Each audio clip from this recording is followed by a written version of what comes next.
So, hi, I'm Rainbow Poogle. I'm Roos. And I'm JHobz. And this is a panel to help deal with tilt, because we're salty speedrunners, and it's like, that's kind of a thing that exists. Okay, Yeah, so like, show of hands. Tilt, yes? Everyone's dealt with it? Yeah. How many absolutely salty people do we have in this room? Okay, close enough. So we're going to start off. We'll each talk about one thing that's tilted us really badly and something that we did to combat it. So for me, one of the things that I discovered was when I started speedrunning, I always heard, oh, the sweet spot for speedruns is right in that 30-minute range. And my first speed game was Ori and the Blind Forest. That's right about that length. And so I thought, this is what a speedrun is. You want that length of run. And I actually found that really doesn't work for me. 30 minutes is short enough that losing 10 seconds is a big deal, but also long enough that you get invested in the run by the end. So it's really easy to throw those 10 seconds away, but also long enough that you're likely to make that mistake. So I had to go in either of the directions. Most of my speedruns are hours long, like 3 hours is a short run for me. I've run like 10-hour plus. I've done a 27-hour speed run. Wait, what? Yeah, but I also like the complete opposite direction. I run some games that are only a few minutes long, and I find that both of those actually really don't tilt me as badly, because the really short ones, you don't get attached. You don't have time. The run's already over. And the very long ones, any time lost, you have so much time to make up, and you just get to kind of sit there and chill, that both of those run lengths really didn't have the same effect on me. So that's one thing that I was able to do to fight against that. One thing I tend to do a lot is I'll get to a trick, or I'll get to like a specific boss, and something will go wrong, and I'm much more liable to just say, nope, done, and just stop, instead of finding something where, okay, calm down, I know what I'm doing, and to just take it from the top. So I learned a bunch of Dark Souls. I haven't run full categories yet, but I really like the boss fights. And sometimes it's a lot easier for me to say, okay, this isn't going well, I'm going to deliberately die and take it from the top, so that instead of me trying to salvage something that could maybe take me another 5 minutes to get done, rather than starting from the top, taking the boss fight as it comes, and it's a little more reliable to, I guess, manipulate certain Helps bosses. avoid like that panic situation, Yeah, the panicking. right? And sometimes when you panic, that can lead to you getting angry at the game for... Or yourself. Yeah, or at the end of the day, that's kind of what it is, right? Like tilt is really just more getting angry at yourself for doing things wrong. Yeah, and especially if you get angry at yourself, you're more liable to take a pace that you could still have salvaged and just ditching it, which almost feels even worse when you realize that, no, I could have saved that, but it's 5 minutes later when you've already slightly calmed down and gone, no, that could have been salvaged, and then you're just left feeling even worse. Yeah, a lot of this panel is going to be us just kind of like throwing out tips and advice of like different ways of more like whether it's coping with tilt, like kind of coping mechanisms with it, or to avoid putting yourself in that situation in the first place. So like with the paces thing that Poogle was talking about, one of the things I found really helpful whenever I felt like I was resetting too much, or like resetting around things that didn't really matter in the long run, like 10 minutes into an hour-long game over and over, was to add the best possible time comparison on my splits, which is it's on live split, which is pretty much what everybody uses. And it basically will tell you if you can still PB or not. It will tell you like, hey, your best possible time you could get at this point in the run is this, if you did everything else perfectly. So I'll often kind of look at that and be like, okay, I just reset like 6 times in a row for something really stupid and I'm getting angry. So what I'm going to do is in this next run, I'm not resetting until that number that says that I could still get this time if I did everything perfectly is worse than my PB. Like until that number is higher than my PB. And then what ends up happening more often than not is that you take that and you just turn it into a full no reset and you do the whole game. And completing the game is really nice. Yeah. Finishing runs, it doesn't seem like it would be all that helpful, but it really helps a lot when you see those credits show up and you're just like, you know what? Things went off the rails, but we persevered. That was a small victory. And it does help when you see that number and you still go, no, I can still make this, I can still keep going. And even if it's like maybe a second or two you get the PB, you've still gone, I completed the run, I'm at the credits, I managed to keep that number down enough to where I got through it. Yeah. One of the ways, just kicking off, that I tend to deal with tilt and stuff, like some things that have gotten me angry in the past. I think that I'm generally pretty calm when it comes to speedrunning, but things like tricks that are just really hard for me to do. A lot of people in this room in particular are going to laugh at this one, but there's a trick called door warp in Ori and the Blind Forest that is a frame perfect trick. And you can do some things to try to make it more likely that you're going to hit that trick, but I was notoriously very bad about getting it right every single time, which is what the kind of level that I really wanted out of myself, was not having to worry about that at all. And because of that, like, I got pretty angry at the game, and one of the ways that I found to deal with that is to take breaks. Taking breaks, I think, is a fantastic way of dealing with tilt. And I kind of look at it as there are 3 levels of that. There's taking breaks that are long-term, saying like, all right, I have been trying to grind down this category for months, and I have not really been getting anywhere. Sometimes just taking a break from the game for a few weeks, going and playing something else, not playing anything at all, and then coming back to it, you'll find that you end up, like, your headspace is different, or that tiny little thing that always bothered you every single run suddenly you don't remember it anymore. It doesn't really bother you. So it'll help you just, like, come back and power through and more quickly get a PB. There's also taking breaks in a shorter scale than that, which is you just reset a run that made you really angry. You just, like, I don't know, you just finished a run that was really bad or something. You're really not feeling great. Get up and walk away from the computer for 5, 10, 15 minutes. Go to the bathroom, get some water, that kind of thing, especially if you're streaming. Like, you often don't want to take too long, but as long as you kind of preface it, audiences are generally pretty receptive to, like, okay, I'll go get a snack now or something. And to add on that, I honestly really hate the concept of a salty run back, because I know that makes me feel even worse. Like, no, I'm mad, I'm going to play through it. Taking a break could also be just going through the game again and not worrying about speed tech, just kind of going, I'm just going to take this slow, I'm going to go through this, and not worry as much about a time and more worried about going, I still like this game. I still like this game? Okay, good. Because even if you take a break and then come back to it and go headfirst back into it, try to get that time, try to keep pushing yourself, you're just going to end up hating the game at some point. Yeah. The trick is, if you're not having fun, you're not going to do well. Like, your mind's not in the right place, right? Like, we all do this for fun, and and that's, again, being like the short term and the long term. If you're just not having fun that day, you're probably going to be more likely to get angry with mistakes in play that day, which will just capitalize on itself. The other type of break, because like I said, there's long term, there's pretty short term, which is just like between runs, try to take a break if it didn't go so well and stuff. Just take 5 to 10 minutes. And then there's also, even at an even smaller scale, there are some games where I think that if you start messing something up, a lot of the times especially in movement-based games or in games that have very intricate, like, boss strategies, there is almost like a script that you're trying to perform, right? There's a sequence of inputs you're trying to do that just keeps going. It never stops. And if you mess up one of those, sometimes you're playing catch-up forever. And this kind of also piggybacks off what Poogle was saying earlier about the boss fights, where she was saying you can die and just start over the boss fight again. I like to say that sometimes if a lot of things in a row just went really wrong, but you didn't, like, totally botch everything, take 1 second where you stand there with your character and do literally nothing. You will lose 1 second on your run from doing that, and you will reset everything. You will just, like, you're no longer playing catch up constantly.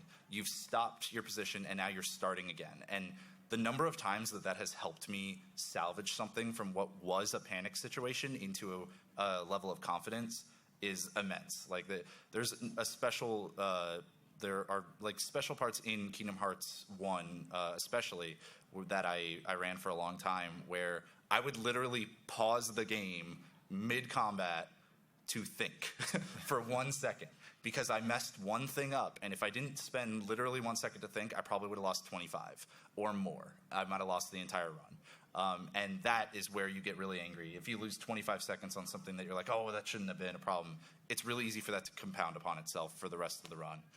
So that's, even on the microscopic level, taking breaks, I think, really helps a lot. And I think it's important to note that taking breaks doesn't mean a break completely from speedrunning. If that's what you need, that's what you need. But for myself, for example, I'm kind of like a variety speedrunner. I've run games in like every genre you can think of, and there's like 20 different games out there that I've run. Very few of them have I run to a very good level, and it's because by the time I get to the point where I'm tilted at a game, sometimes I just want to play a new game. Like that feeling of running a new speed game is really fun, and you need to keep in mind we're playing video games. We're supposed to be having fun here, and if you're not having fun, why are you doing this? Like, if you walk up to 100 people on the street, probably all 100 of them do not care what your PB is. So, like, why are you baiting your head against this brick wall? Have fun. So if it's time to move to a new speed game, that's totally fine. And to go off of that, yeah, like, you're trying to compare yourself to literally the best players from that game in the world. Mm-hmm. Like, even if you're not going for that kind of time, that's who a lot of people end up watching, right? Because you're trying to get better and better. So you watch the people that are really good at it so that you can learn how they're getting better. So even if you're not trying to go for a time like that, you still end up internally comparing yourself against them sometimes. And sometimes you have to remember that, yes, you might not be at that level. You're still at a much higher level than you were when you started, or a lot of other people are even try playing the game at, and that's still a pretty big accomplishment, especially when you consider, I still can do this. Yeah, I think I'm going to read a thing here that it's important to remember basically that when you get a personal best, a lot of the times it takes a lot of practice, a lot of just improving your skill in the game before you're able to get a new personal best in something that you've spent a long time on anyways. And because of that, it can be really frustrating when you don't get that PB by as much as you were expecting. If you're like, oh, I've been putting in so much work that I know that I can do 30 seconds better in this game than I ever have before. And then you PB by 2 seconds. You PB by 1 second. Or you're getting near the end of the game and you make those mistakes and you're like, I don't even want this anymore because it's not that big, satisfying one that I really wanted. And so we have a little poem, a little saying in the Ori community, because it's really important to remember that the best time you ever got is the best time you ever got, right? Even if it's only by 1 second. So we have this little thing. A PB's a PB no matter how small. It's wondrous, it's thunderous, it's thunderous for all. So throw up your hands and say I'm the best. Post on the forums and beat on your chest. You're faster than ever. Sit back and have fun. Scream loudly and proudly, that was my best run. So we tend to, thank you. We tend to spam the hell out of like chats and stuff with that when somebody PBs by 1 second, because sometimes it can be really frustrating. But it's always good to remember the positives in a situation like that where you know that it could have been better, but hey, it was still better than you've ever done. Like, it's really easy to forget that sometimes. There's a lot of like positives that brings. New splits too, so that you're not always seeing time lost in the and one of the things you can do to put yourself in this mindset of thinking, okay, even that small PB was still the best I've ever done, is actually take the time to go back and watch your old PBs. Maybe not even like your current one, but even a few back before that, because you're going to watch it and you're going to realize, man, I thought this PB was good, but now that I have this higher skill level, I was so bad back then. And so it's just going to put you in the mindset of realizing how much you actually have improved, because it really is so easy to feel like you're not making any progress, especially once you start to plateau in a game. But when you go back and watch it, those things that you didn't even realize you were doing wrong, that will look like glaring errors to you now, and it can be really huge to do that. And sorry, you go ahead. It brings up what you were saying about how you don't really like maybe like half an hour, 45-minute runs, where you look at that and then it's like, oh, I could save 10 seconds, but it's not enough long of a run. And that helps with the looking at back. Like, when I first started speedrunning, I would have times like 2 hours for maybe a 45-minute run. And then I'd go back and go, those are splits for 6 months ago. And then I'd look at the times that I would have 6 months later, and they'd be closer to that 45-minute mark. Maybe they'd be like 50, 55 minutes. And sometimes you just have to not be as hard on yourself with that, along with you made it this far, you stuck with the game, you are so much better than you probably thought you ever were going to be. a counterpoint also to like what Roos was saying about watching back your old PBs is a lot of times, yeah, you can find all the mistakes you made and stuff. But sometimes it's also good in kind of the opposite way where you have been trying for a while. You maybe took a break from the game for a while, or you put in a lot of practice time before you started doing runs. You feel like you're a lot better than your old PB, and yet you're having a really tough time beating it. Like you grind day after day, and you feel like it should be the easiest thing in the world because you've gotten so much better, but you still can't beat it. That's another time where like I'll sometimes go back and watch that PB that I've been trying to beat and go like, why is this so hard? And like I'll look at it and I'll see those errors, but also you'll see some sections that are like, that was actually really good. Like I actually did that pretty well, and it's a good thing to remind yourself. It's again back to what we were saying before of just it puts you back and remember that was the best you ever did. It's okay to not be the best you ever did every time. Like it's going to take a little bit more time, and it just helps really, helps your mindset a bit. Yeah. So once you've put all these into place, I think. Once you've got yourself to the point where you're comfortable with the run you're doing, you have a lot of choices you can make in the context of a run. Like when you make those mistakes, it's important for you to choose to make the correct actions when you react to that. And I think one of the biggest things you can do is like in that moment where the run dies, it's like I'm on stream, chat's watching, I just clearly screwed up, the run's dead. Okay, so what do I do? I'm at this like junction point, and you're going to get that flood of emotions, and those chemicals are going to hit you. And like what you're going to want to do is you're going to want to turn the stream off. You're going to want to throw your controller. You're going to want to rage quit. You're going to want to say this game is stupid. All this stuff, but like you do have a choice, and you can sit there and you can, even if you're not feeling it, you can choose to laugh, and you can choose to turn this bad moment into a good one. Like so when I first started running, I definitely had a tilt problem, and like I would get so angry, and sometimes I still do. I'll be completely honest, but like I had this moment one time where I lost a run, and like I put my head down on the desk, and I was really cognizant of this moment where everything in my body was telling me come up angry, but I was like, you know what? That's just like stream's not gonna like that. Chat will not enjoy that. So I came up like faking a laugh, and I was not feeling it. It was so fake. But after like 5 seconds of that fake laughter, like all those negative emotions went away, and suddenly I was actually enjoying the moment. It's like, okay, whatever, yeah. I lost a run. There's gonna be 1,000 more runs. And thinking back on it now, instead of this memory where I'm like, I really shouldn't have reacted that badly. Like it's this good memory where I had a good time with chat, and like who cares? We lost a run. Like you're gonna lose almost every run. It doesn't matter. And instead you got this positive spin on it. I always like to talk about that kind of phenomenon is that, fake it until you make it, right? Like people say that in lots of different contexts, often when talking about building yourself up with confidence, right? It's just like fake it till you make it, and it's like you actually end up more confident a lot of the time. And that absolutely works there. It's especially helpful if you're streaming and you care about like the product you're putting out on that stream. It's just an easy way to get yourself to remember to care more. And it's like if any of you have heard of like the like physiological phenomenon where if you are feeling really down and you literally just sit there and like smile for a few minutes, the endorphins hit your brain, you actually start to feel a little bit better. It's that kind of thing, like exactly what you're saying of you start laughing even though you really don't feel like laughing, and then you go take a break maybe or whatever, or you're talking with people, they're laughing with you, and then suddenly, before you know it, it's already over. It's like the thing that I've seen sometimes going around where it's like, try saying the word bubbles in the most angriest possible tone you can imagine. And once you try it, you realize how absolutely difficult it is. I'm not, like, bubbles are making like really weird like beeping noises, like kid noises. And then you're trying to do it angry, and you get to the point where you realize how difficult it actually is to try and be angry and silly at the same time. And all of that anger just kind of poofs. So we actually have a video clip from my stream that we want to show as an example of a couple of these. Now, before we started, I want to give a little context. Let me know when it's up on the screen there. Okay, so I want everyone first to note the 11-hour time that we're at on this speed run. This is Final Fantasy X, very long speed run. This was one of my first times running through it. This was actually my second run of the day. I had reset one 4 hours in prior, so we're at 15 plus hours of continuous streaming at this point.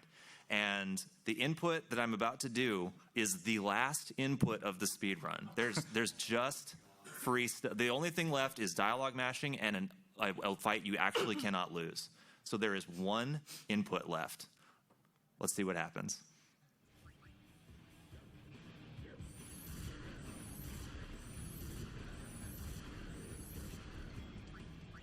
Oh my god, not steal. That was supposed to be fire.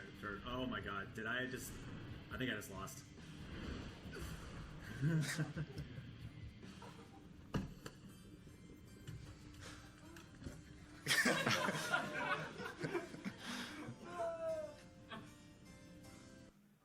Okay, so as funny as that is, there's like a couple of really important things happened there. Like you'll notice, like that's clearly a tilt-inducing scenario. Like 15 hours of work, and I was almost 15 minutes ahead at one point. I'm 12 minutes ahead now, and it's all gone now. Like to go even with the save point, you're gonna lose like 20 minutes to this. And with literally one miss of pressing right. I needed to press right one time, but like so. You'll notice I kind of like chuckled and smiled, and trust me, like inside, not happy. But it was like, okay, do the laugh.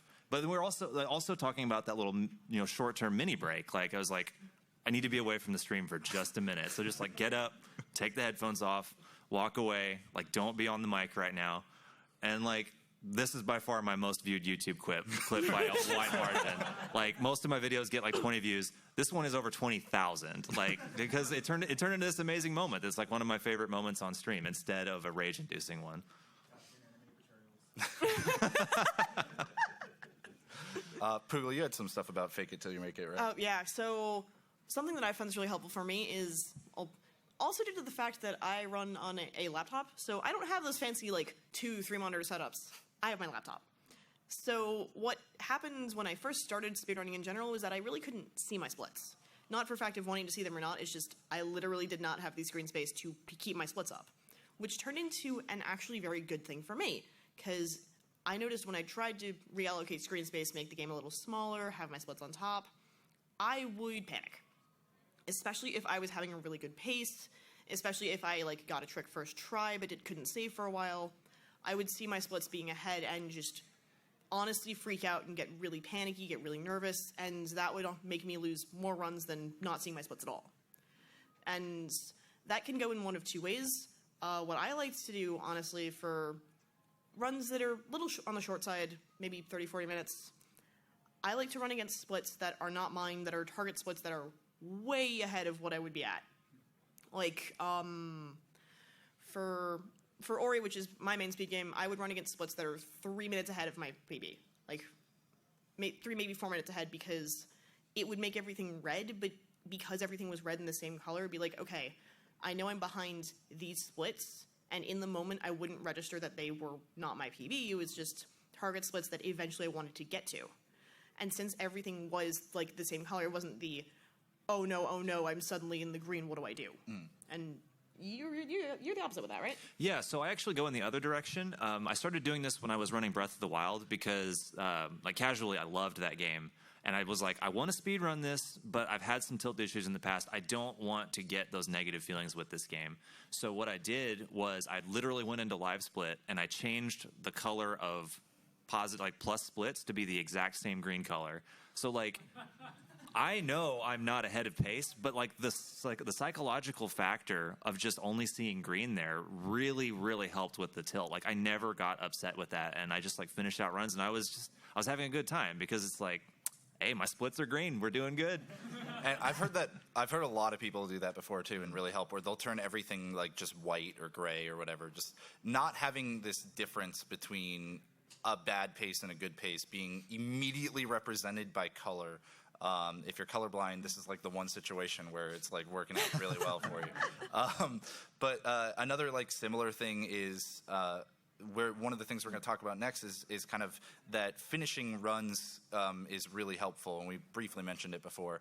And to continue on with that split thing, if you have a hard time getting yourself to do no reset runs because you're just like looking at it, oh, what's the point in finishing this if I'm a minute and a half behind? There's no chance of PBing or whatever.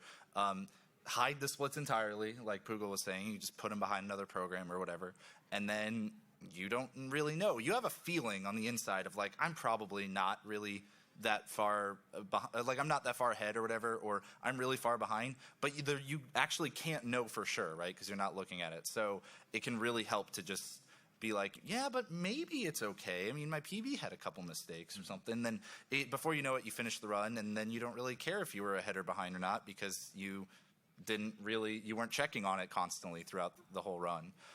And that kind of leads into what we want to talk about, which is that if you are someone who runs into a lot of like tilt and everything, specifically because you're resetting a lot or because you're not PBing all the time, emphasizing your average performance can really help a lot with that.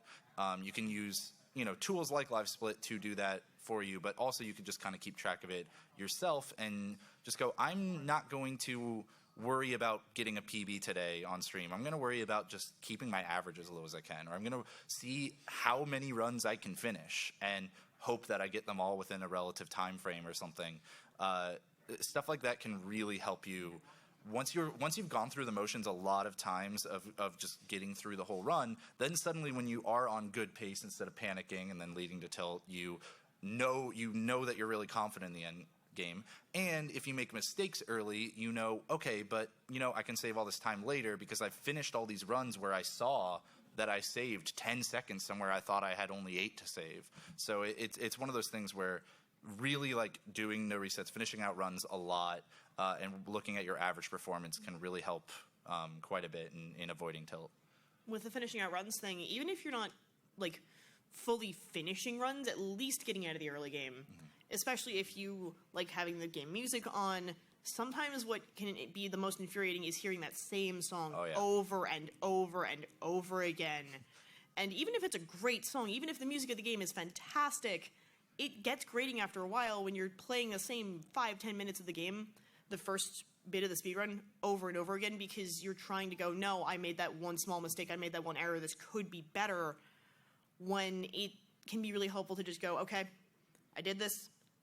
I really don't want to do this level again. I don't want to do this section again. I'm just going to keep going. Yeah, and even if the song itself doesn't get grating, it's just like it's that extra reminder that you have been here 17 times today because you've reset too many times. Or spent like 2 hours in the exact same spot. Exactly. Not even because of a trick, just because of wanting perfection, demanding perfection when you don't necessarily need it, and playing your own music can be really good.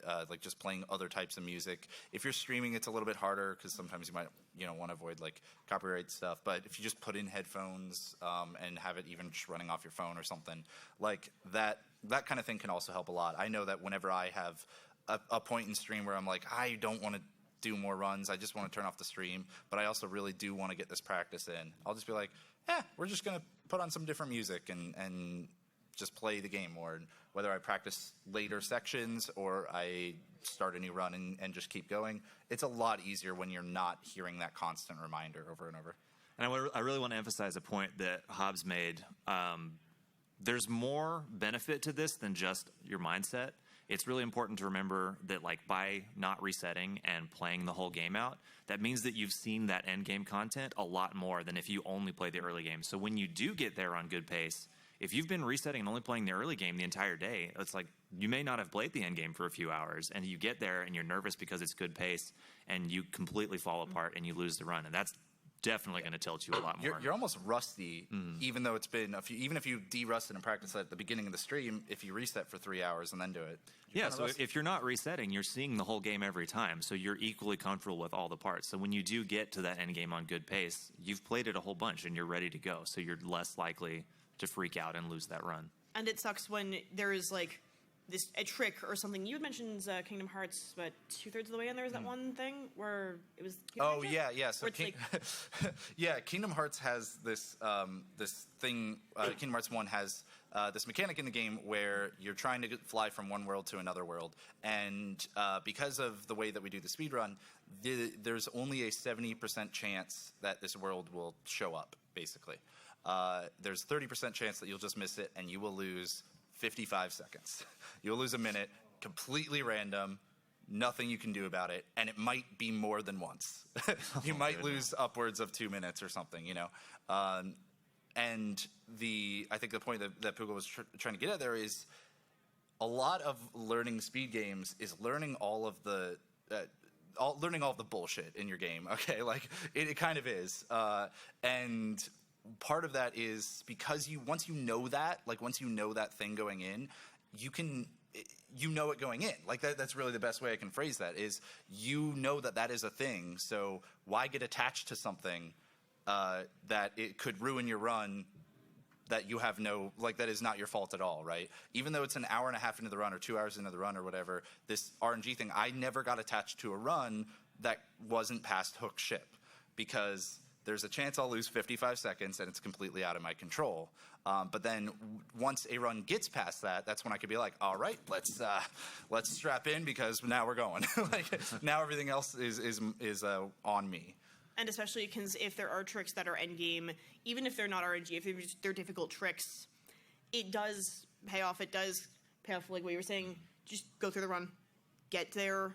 Even if like you lose the pace, maybe you're not attached to the pace anymore, but you're still at that point where you can decide, okay, this pace is dead. This pace is like maybe a minute, 2 minutes dead, but I'm still here. I might as well close the game out so I have the practice for when the run isn't dead. And I can feel more comfortable going into the endgame section. I know the movement. I know the boss fights. I can just go. There are a lot of also like different ways that you can play your speed game to help avoid tilt and stuff. One of the things that I always like to bring up about speedrunning just as a hobby in general is that speedrunning is really cool because it's taking a single player experience and turning it into a multiplayer one. And that is either just from the aspect of everybody's competing for better and better times, so you are all kind of like working against each other in this competitive area, but also from things like races, co-op games, stuff like that. You are directly taking what is a game that you like that you can't play with other people and finding a way to play with other people, which is really cool, and that can really make the difference in like helping you want to finish runs. Yeah, and so like obviously the most clear-cut example of this is co-op games that you can speedrun. Like the classic example is Portal 2, and like I played through that with Smashy over here. And I think something interesting about co-op is one of the things that really, I think this is pretty universal for speedrunners, one of the things that tilts us the most is when we're angry at ourselves. It's not the game, it's not chat, it's like my performance didn't live up to my expectations, and it's really easy to get in your own head. But when you're doing a co-op speedrun, suddenly like there's this other person involved in the process, and I find that really diminishes tilt because like even if like you lose the run because they screwed up, it's like there's no bones about it, like they made a mistake, the run's gone. It's still not really tilt inducing because it's like, okay, you're not as hard on other people as you are on yourselves, so it's like, oh, this is my friend, we're playing a game together, so it's like, yeah, it's totally fine, like I'll screw up the next time. It's not a problem. Plus, what did you lose? You spent an hour hanging out with your friend, like playing a video game. It's not nearly as big a deal. And I'm always that person. I've also speedrun Portal 2 with some people, and I'm always that person that is like, I'm so worried that they're gonna think that I'm mad at them that I spend more time thinking about that than possibly ever being mad at them. Like, so it goes with my own performance of just like, I can't dwell too long on a mistake I made because I need to just think about the way that I'm not gonna mess up the next thing that they're relying on me for in that run. And even to the level of just like, okay, I might have messed that up, or they might have messed that up, but that just lets me mess something up in the next level. Like, that's fine. It's just, there's just that give and take. You don't have to like stress over it that much. And especially what you were saying about, I think something you wanted to bring up about how when you're playing with someone else, you don't necessarily have to take it as seriously. Yeah. Because there's something about... yeah, I mean, it's just like, again, you're having fun with your friends, so it doesn't matter. There's, specifically with Portal 2, something that I did with the people that I ran it with was we kind of just found what level we wanted to run that game at and didn't stress about getting like way, way better. And we'll go into this in a little bit more, but it's basically just we didn't really want to get really good at bunny hopping. It was just something that wasn't quite as fun for us. We tried and we got like decent. We did learn how to do a couple skips, but we didn't want to get like really, really good because it was going to take a lot of work that we just weren't having fun with playing the game. So we just did as good as we can until we got to the point where we were like, okay, so the way that we would improve on this is to spend a lot of time doing something that we have no fun doing and are probably going to mess up in runs, and really don't understand why it's like that. So we just said, all right, well, then let's just go find another game to play. Like, let's just take a break from this one, and we'll come back some other time where we can be bad at everything again and get better.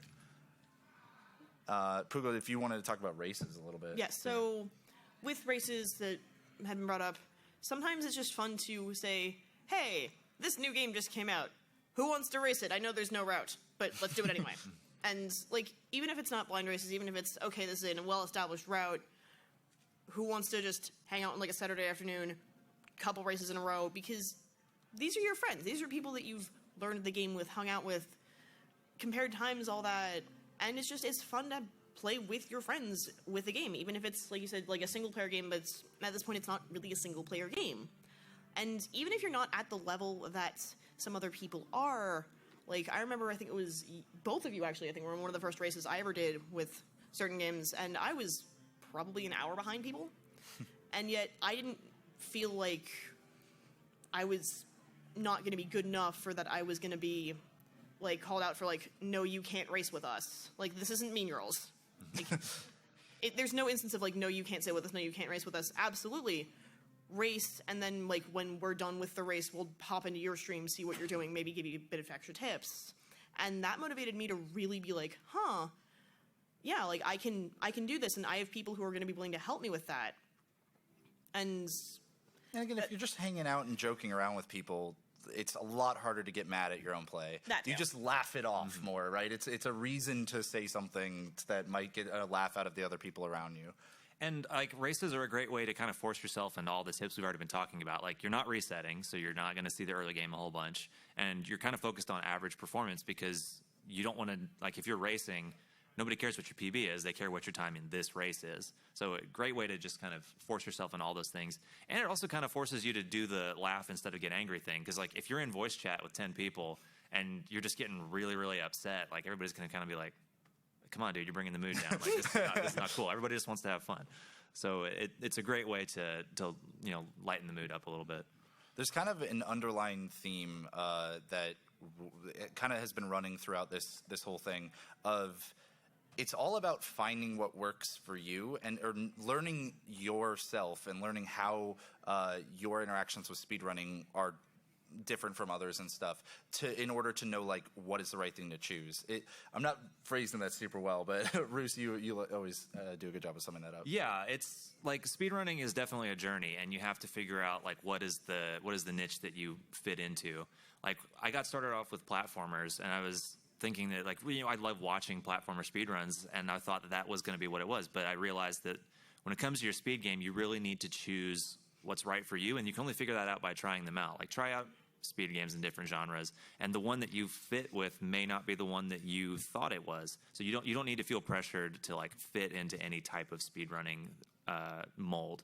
You know, I ended up liking long RPGs, and, like, a lot of people instantly turn off as soon as they see those. Like, there's memes, like YouTube comments, like, how can it be a speedrun if it's over 4 hours long? Huh? Like, but, like, well, you know, it's a speedrun if the game can be done in, like, 70 hours and you're doing it in 7.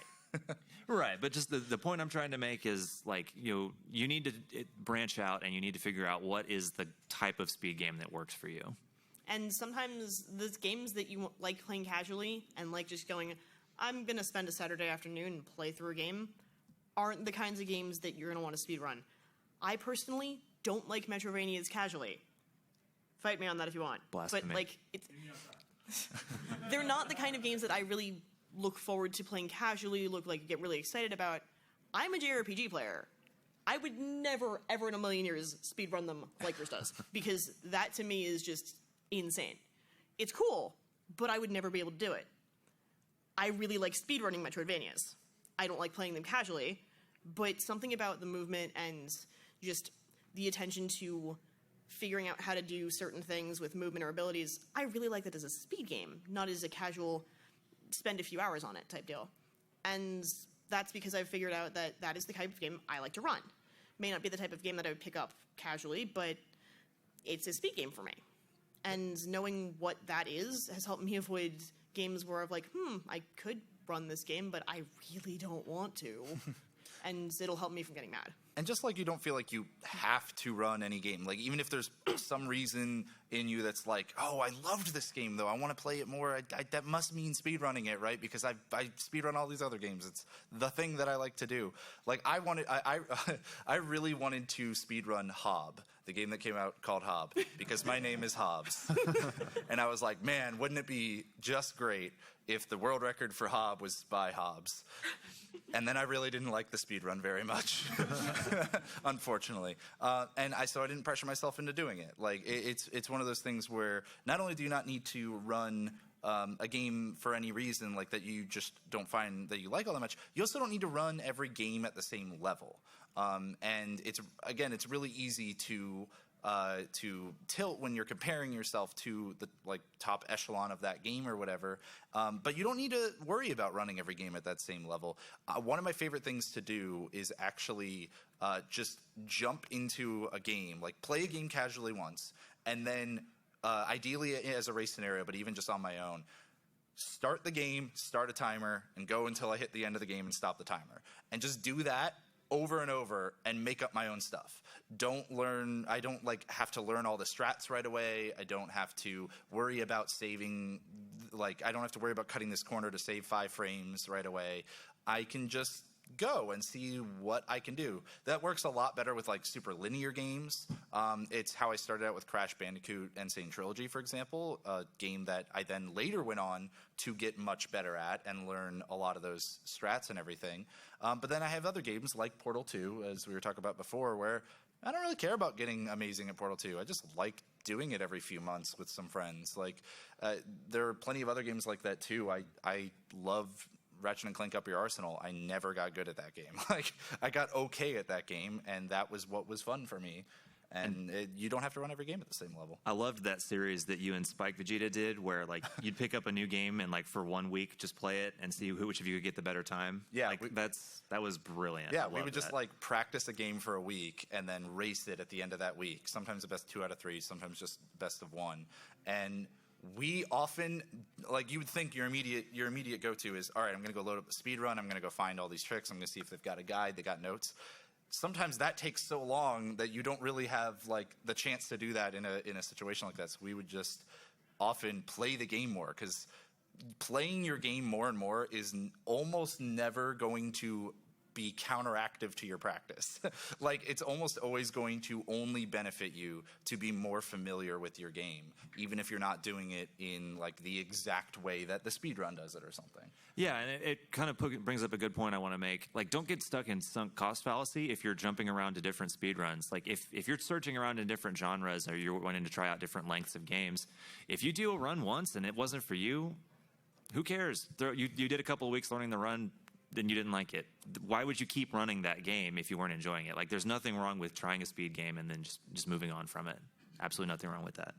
And to bounce off of that, it's also a really good thing when you find a speed game that not only has the game and the run that you like, but the people you like. Mm-hmm. Because if the community and the people aren't really people that you want to talk to or hang out with, how are you going to get better? You're not going to be able to ask questions. You're not going to be able to pop into their streams, see what they're doing. You're not really going to want to do any of that. But when you find people and a game and a community that you really just want to be around and meme in their chats, that's a good thing to be able to do, is even if you don't really want to run it that day, even if you just want to hang out, maybe they're not even streaming the same game, but you just like the people, you can literally just pop into their chat, pop into the Discord, and meme. And knowing that you can go to the same people for, I need help with this trick, what am I doing wrong, is a really good feeling. Also gives you somebody to vent that frustration to, because they've all been there. And again, you don't have to necessarily love the community for every game that you want to run or something, but it really helps. It really helps when you super enjoy all of the people involved in that game, because, they've all been there, and they can help you through any periods of just disappointment that you're feeling and stuff like that. And honestly, that's how new tricks get found. Maybe you're doing something that isn't acting the same way as every other time you've been doing it, but then you do it again, and it's acting this new way, and it's acting this new way again and again. You can go to your community, you can go to the people that maybe have been running it longer than you and go, what am I doing wrong? And until someone goes, no, you're doing something right, let's nail this down, let's iron this out, that's how new tech gets found. That's how you figure out how to get things done, how runs change, and how to just make the game faster or better, is everyone working together to find out skips, find out things like years, if not years afterwards. Case in point, I'm scrolling through Twitter 3 days ago, and apparently Link to the Past still has new things to find. Don't ask me what they are, because I don't understand any of that, but just apparently, how long ago did that come out? Long time, right? Yeah, no, like, when did Link to the Past come out? Like, a long time ago. People are still finding things for that, for Mario games, because they're all working together to figure it out. And that would never happen without the community of people that runs these different games. And that's the best part, having that community, having that support system, and having your friends. Yeah, to sum it all up, like, we threw a lot of just random tips and some advice and stuff, but like we were getting at, it all comes back down to knowing yourself and knowing what is going to really make you mad in a certain situation, and then finding ways to help diffuse that anger as soon as it comes up, vent it somewhere else, or just avoid putting yourself in that situation in the first place. So really, it's just finding which of these tips work for you. Some will, some won't. There are plenty other, I mean, we could spend like 4 hours just talking about all of the different ways that people either avoid tilt or use it to their advantage in some weird situations. But really, it's all about like finding what works for you and like just following that and continuing through it. So yeah, I think with that, we're just going to take some questions and all that. So thank you all. If you have any questions, please come up to the microphone and everything. Yeah.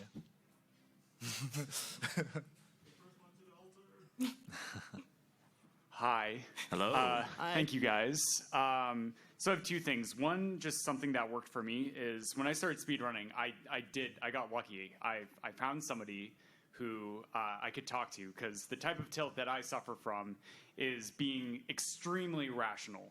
And that is, I absolutely know I can do X thing consistently. And so I would just build up, as you're talking about, sequencing over and over again of all these things that were adding up that I knew I should be able to do consistently. But speedrunning is a probability experience, and so you're just naturally going to mess up. So when I was new to speedrunning, I didn't have that experience, and I didn't know how to treat myself. And so I had somebody, everybody who I'm friends with knows him, Sajiki, and he would be like, "You're being ridiculous." Like, that's literally what he would do. He would send DMs to me, be like, "At this time in your stream, go and watch that back. You were just being an idiot. So you shouldn't be like angry at yourself for that reason. You should take that and you should learn from that experience. And then next time, you'll be less likely to make the mistake, but then you also have to accept in the future that you can make those mistakes." And so that really helped me. But for you guys, the question for you is, when you do multiple different speed games, like 20 different speed games in different genres and stuff like that, when you haven't played a game for over a year, how do you get back into a game without getting burnt out by tilt? So I actually did this really recently, as in I'm bothering people probably tomorrow to help teach me a game again. I jumped right back into it. I didn't bother with the speedrun. If I haven't played a game in a long-ass time, I'm just going to jump right back into it and not even bother trying to do it fast. I'm just going to, like, what you said. Start the game, start a timer, go. Maybe not go for the base strats, maybe not go for the fastest strats. Oh, okay. I will go for the fastest strats at least once. See, because it gives me a better determination of how good am I still at this game, what can I still do? And then it gives me a baseline for, okay, well, that was awful, and then go from there. Because if I know what certain tricks I can and can't do, what I still need to have work on, that gives me a baseline for, okay, what do I learn next? And that helps me get back into stuff. I also like to think about it kind of like if you've ever tried to, if you're ever like, okay, I'm going to work out, right?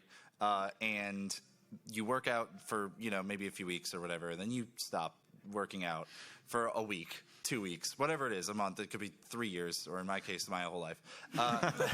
And then you go back to the gym one day, and you try to lift some weights, or you try to run stuff. And the next day, is just the worst day of your entire life. You are so sore. You are, it's unbelievable. You think, but I used to be able to squat this much or whatever. I used to be able to run 4 miles without getting winded, and now I can barely walk 10 feet.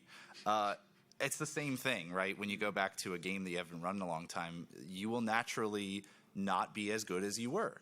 But you'll find often, I think, that you'll more quickly get back to that level than you ever did the first time. Or even if you do 2 and 3, like you take several breaks, you tend to get back to that level pretty quickly. And it's really just in those first few days, those early days, it's just going through the slog of like, all right, I gotta shake it all off. I gotta get all that rust off, and it's just gonna take some time. And once you finally, it's really just kind of keep looking forward to that day where you finally feel like, hey, I didn't PB, but that was actually like pretty decent, like I actually didn't mess up every single level this time. I had like 3 of them that were pretty good. It's that kind of thing that I think looking forward to that is really going to just constantly reminding yourself like, this is natural. This is always going to happen. It's not a big deal. Yeah, and so like that pretty much is the same as what my first answer was going to be, which is delete your splits, like right off the bat. There's no point against Just running use against rolled splits. You're just going to depress yourself. So like start with fresh splits, and then you're only comparing against what am I like now. That's a great place to start. But the sort of the more in-depth tip, and this is not something everybody can do, unfortunately, get back into it with somebody. Like I've been incredibly fortunate to have a speedrunning buddy, like one of my best friends in the world, Tara, who Scottish runner, wasn't able to make it to this event, unfortunately. But me and him have run a lot of the same games, and we both kind of tend to jump around in runs. And so if I get back into a game, I'll like message him and be like, hey, you wanna race Mario Galaxy? We haven't run it in like 6 months, and we're around the same skill level. So like we'll both get back into it and just de-rust with races where we're both really bad and just in voice chat laughing about how bad we are right now. And that completely removes the tilt aspect of it, because it's like hanging out with your buddy and you're both going through this process together. And it's really good with the gym analogy, because like if you're trying to make yourself going back to the gym, going with somebody like is so good for making yourself go and like being realistic about your expectations. Because again, then at the end of the day, instead of I just had the worst day at the gym because I couldn't run anymore, it's I had a fun day with my friend, and now we're both sore and hating ourselves. Yeah, exactly. And then next time that'll be a bit less and less. Yeah, and hopefully I could that's a reason to go back to it, right? I love using races. I mean, my Twitter profile says like I make up fake categories in speed games so I can lose races to Zetris. that is something that I've done. Making up fake categories, by the way, that's another way to get back into a game. Is don't run the category you knew, just make something up and run that for a little bit. Isn't this how SBS started? Yeah, thanks for the question, Mark. Thanks, you guys are awesome. Thank you. Yeah, if anyone else had questions, please feel free to go up to the mic and everything. Test. Yeah. Am I coming in clear? Yes. Yes. All right. Let's try something from, I guess, another perspective. So I rarely race myself, though it's usually on the randomizer perspective. I admit I did something that if I was like 6 months older, I would have caused myself to tilt a little bit. But I was able to laugh at the mistake that I made. Everyone watching was like, go back up there. You missed a check. So, from an audience perspective, pretend that you are now the person in the audience. It's like, how can you help manage tilt in that case? Or how can you calm your audience down if you make a mistake? That's an interesting one. Good point. Yeah. Just real quick clarification. Are you asking like if you're in a chat, how can you help the runner? Or Like, I am the runner. Okay. And, as traditional with most semi-serious races, you can't look at chat. It's like, is there some way that the chat can help calm themselves down, or you can offer a way if you realize that you missed something, or is there anything that you can do? I think it's just kind of like you need to foster a good community, because like speedrunners, unlike a lot of other gaming communities, we tend to have a little bit smaller chats. Like even the biggest speedrunning channels are a little smaller than, like Fortnite or whatever. So as a runner, you do have a lot of control over your chat. Like you can just steer the conversation in certain directions, or if people are starting to get toxic, you can speak up and ask them to change. And like the kind of people you encourage to be in your chat can form what your community is. So if it's important to you to have a wholesome, friendly chat, encouraging that kind of behavior and speaking up when somebody is not acting that way, the chat will start to really kind of police itself, I feel like. And at the end of the day, it's your chat. Especially if you're the one in chat, it's your chat. If people are being a problem, tell them that. And if they keep being a problem, kick them. Like, it's okay to go, no. And it's even, like, if you're a mod in someone else's chat, for example, or if you're not even a mod, but you're sitting in someone else's chat, and you see people who are just kind of being jerks, it's okay to speak up and go, dudes, that's not cool. Like, are you playing this game? No, you're not. You're sitting here because you want to be entertained. If it's not entertaining, just leave. Like, stop being jerks to people. Well, and I also like the laugh it off approach, especially when it comes to like randomizers and stuff. Of if people are spamming like, oh, you missed this, go back and stuff. It's just like if you don't see it for a while or you're just kind of ignoring it for a while, you just look back at it later and just be like, oh, did I miss that? Whoops. All right, let's go. Let's go check it. Could have saved myself 15 minutes. Oh, well. I'd also come from the perspective of that is my memory's awful, so that happens to me a lot, Right. even just in normal things. Like, in 100% categories or not, I'll miss things. I will absolutely miss things. And I'll just go, well, that was half an hour ago. Whoops. Oh, well. Yeah. And if you are the chatter, I don't know how much we could say other than just don't be like that. like in terms of advice for the chatter in that situation, realize that that you have a different, even though you're looking at the same thing. This is actually, I guess, something that can be learned from it. When you are watching somebody do a speed run and you're not the one doing it, even though you are looking at the exact same game feed, you are seeing the game in a different way than they are. You are not thinking about the thing you got to do in 40 pixels to your right, like in 4 seconds from now or whatever. You are able to look at everything on the screen. You're not focused in on that character. You're able to think about other things that while one person's working on a really intense trick, your mind might be thinking about the check that they missed or whatever. So putting that perspective back in place of just like, you're looking at the same feed from a totally different view, even though it doesn't seem like it. It can really help, I guess. Yeah. For the record, my chat was fine. It was emote only. It was the restreamed chat that was blowing up. Well, every now and then you got to laugh at Twitch chat and just laugh it off.